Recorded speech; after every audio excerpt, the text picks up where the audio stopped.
बिस्मिल्लाहिर्रहमानिर्रहीम।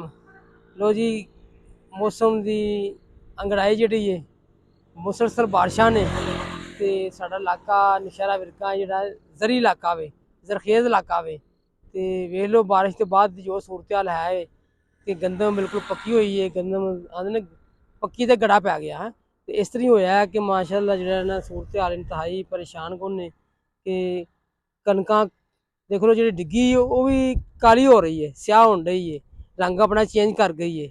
ਤੇ ਇਹਦਾ ਝਾੜ ਵੀ ਯਕੀਨਨ ਜਦੋਂ ਇਹਨੂੰ ਵੱਢਣਾ ਕਿਸੇ ਨੇ, ਇਹਦੀ ਕਟਾਈ ਹੋਣੀ ਹੈ। ਕਟਾਈ ਤੋਂ ਬਾਅਦ ਮਤਲਬ ਬੜਾ ਇਹ ਗੰਦਮ ਅੱਧੀ ਰਹਿ ਜਾਣੀ ਹੈ। ਤੇ ਦੇਖੋ ਕਾਫੀ ਸਾਰੇ ਵਿੱਚ ਨਾ ਜਗ੍ਹਾ ਤੋਂ ਡਿੱਗੀ ਹੋਈ ਹੈ, ਜਿਹੜੀ ਡਿੱਗੀ ਹੋਈ ਹੈ ਫਿਰ ਕਾਲੀ ਵੀ ਹੋ ਗਈ ਹੈ, ਮਤਲਬ ਬੜਾ ਜ਼ਾਇਆ ਹੋ ਗਈ ਹੈ। ਤੇ ਇਸ ਵਜ੍ਹਾ ਤੋਂ ਅੱਲਾਹ ਤਾਲਾ ਅੱਗੇ ਤੋਬਾ ਇਸਤਗਫਾਰ ਕਰਨੀ ਚਾਹੀਦੀ ਸਾਨੂੰ। ਜ਼ਿਮੀਂਦਾਰਾਂ ਨੂੰ ਵੀ ਆਪਣਾ ਉਸ਼ਰ ਜਿਹੜਾ ਉਹ ਪੂਰਾ ਦੇਣਾ ਚਾਹੀਦਾ। ਅੱਲਾਹ ਦੇ ਹੁਕਮ ਦੇ ਮੁਤਾਬਕ ਜਿਹਨੂੰ ਉਸ਼ਰ ਨਾ ਦੇਣ ਦੇ ਫਿਰ ਅੱਲਾਹ ਦਾ ਜਿਹੜੀ ਬਾਰਿਸ਼ਾਂ ਨੇ ਇਜ਼ਾਬ ਦੀ ਸੂਰਤ ਹੀ ਇੱਕ। ਤੇ ਜ਼ਿਮੀਂਦਾਰਾਂ ਨੂੰ ਆਪਣਾ ਜਿਹੜਾ ਵੇ ਆਪਣੇ ਅੱਲਾਹ ਦੇ ਹੁਕਮ ਦੇ ਮੁਤਾਬਕ ਜਿਹੜਾ ਉਸ਼ਰ ਦੇਣਾ ਚਾਹੀਦਾ। ਉਸ਼ਰ ਅਦਾ ਕਰਨ, ਲੋਕਾਂ ਦੀ ਖਿਦਮਤ ਕਰਨ, ਗਰੀਬਾਂ ਤੇ ਮਸਕੀਨਾਂ ਨੂੰ ਉਹਦੇ ਉਸ਼ਰ ਦਾ ਬਕਾਇਦਾ ਹਿੱਸਾ ਦੇਣ ਤੇ ਫਿਰ ਅੱਲਾਹ ਤਾਲਾ ਦੀ ਰਹਿਮਤ ਜਿਹੜੀ ਹੈ ਉਹ ਸ਼ਾਮਿਲ ਹਾਲ ਹੋਵੇ।